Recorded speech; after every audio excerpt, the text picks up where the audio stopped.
Buyers can get so frustrated when they've made some of these mistakes, and it's just it makes that super exciting time of buying a home not so super exciting. So we just want to help you avoid those.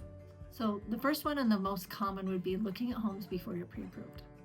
Your lender is going to help you to know exactly how much of a house you can afford before you ever start looking at houses. You don't want to set yourself up to be looking at homes in a certain price range and then find out you can't afford homes in that price range and then being disappointed. So you just want to know exactly how much you can afford, and then you'll tell your realtor. They will start helping you to look at homes that are within your price range. And then the second thing would be not having enough money in the bank, which also falls back on that pre-approval, right? Because if your pre-approval tells you you can qualify for a certain loan program, loan programs have different qualifications. Some require more down payments, some require higher closing costs. And so you want to know exactly which loan program you qualify for before you even start looking.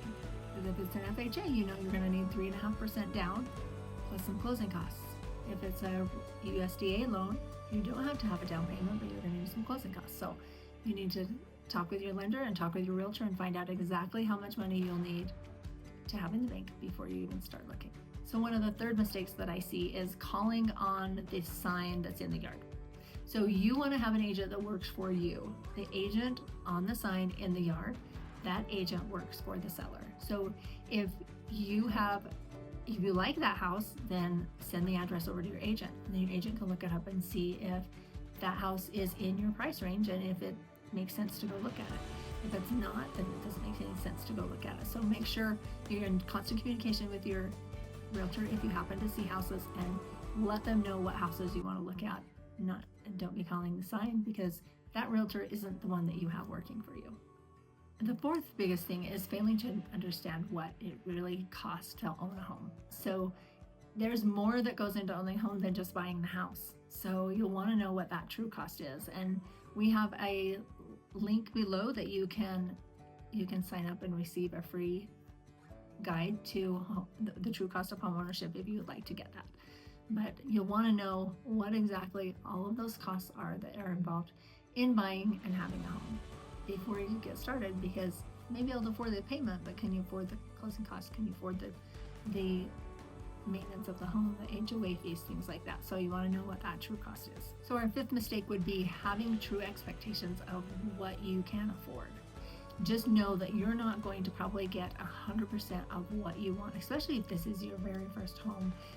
You may not get 100% of what you're looking for. There may be some things that you have to sacrifice for the right home.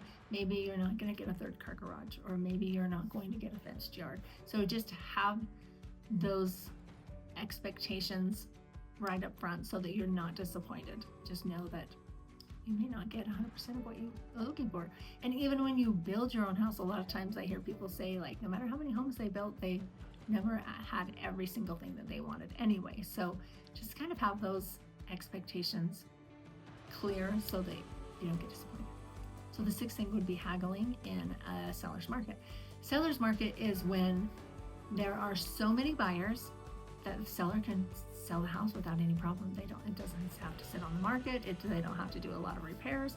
And that's what it means to be in a seller's market. The sellers can just sell to whoever. So they're not going to do a lot of negotiating. And so if you come in a seller's market and try to negotiate, and you might just lose out on the house, because the next buyer is just going to write them a full price offer. So you don't want to really try to haggle in a seller's market. Now, a buyer's market is different, because a buyer's market means sellers are having a hard time selling their homes, and there's a lot of homes on the market. And so you as a buyer can come in and negotiate that more so that you get a better deal. And so, anytime there's a buyer's market, that's just a lot better for you as a buyer. And the last thing is, assuming you have hired a realtor that you can trust, you need to trust your realtor to do their job, to give you the right advice.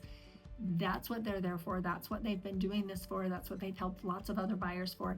And they're here to give you the proper advice so that you can get into the home that you want and that you can afford. And so make sure you trust that realtor. Take their advice, follow their advice, and it should get you all the way through the home buying process as smoothly as possible, and you shouldn't have any big hiccups along the way. When you start trying to outthink your realtor and be like, oh, I know better than you, even though they're the ones in the market, then sometimes that can be a little bit difficult, and it can kind of set you up for being disappointed. So make sure you trust your realtor. So hopefully these tips will help you to get through your home buying process smoothly without any hiccups. And we appreciate you coming and watching our video. Hopefully you'll subscribe for more. We try to put out a video every week, and we would love to help you to know more about the Tooele County market and home buying and selling tips throughout. So thanks for watching, and we'll see you in the next video.